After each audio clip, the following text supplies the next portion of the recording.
Hi guys, good morning. তো আজ আমার একটা শ্যুট আছে, তাই বেরিয়ে পড়েছি। এই দেখো, এই যে ট্রলিটা দেখতে পাচ্ছ, এখানে ট্রলিটার মধ্যে সমস্ত জিনিস নিয়ে বেরোতে হয়েছে। আমি আজ একা একাই যাচ্ছি, বাবাই আজ আমাকে দিতে যাচ্ছে না। তো এই যে বেরিয়ে পড়লাম, আর এই মেট্রো স্টেশনে এসে দেখি মেট্রো চলে এসে অলরেডি বসে পড়েছি। একটু বোরিং হচ্ছিলাম একা একা যেহেতু। তো এই যে মিউজিক শুনতে শুনতে চলো এবার যাওয়া যাক। আমি যাব ব্রিজ পার্কে, যেহেতু আমার বান্ধবী আর আমি একসাথে শ্যুট করব। তো এই যে নেমে পড়েছি, নেবেই দেখো চলে এসেছি আমি পদ্ম নিতে। আর পদ্ম তো কী বলবো গাইস, পাচ্ছিলাম না, বাট পেলাম। এই যে আমার ওই বান্ধবীটা, এখানে পদ্ম দেখতে দেখতে আবার রোজ দেখলাম। তো রোজ নিয়ে তো শ্যুট করা যাবে না, আর আশা করি হয়তো তোমরা বুঝতেই পেরেছো কী শ্যুট করবো। তারপরে দুজন মিলে একটু করে ছাতু খেয়ে নিলাম, আর নর্থ কলকাতার ছাতুগুলো ভালোই বানায়।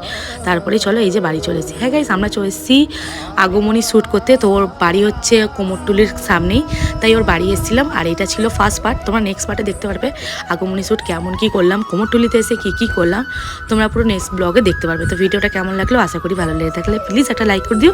চলো বাই। Wait for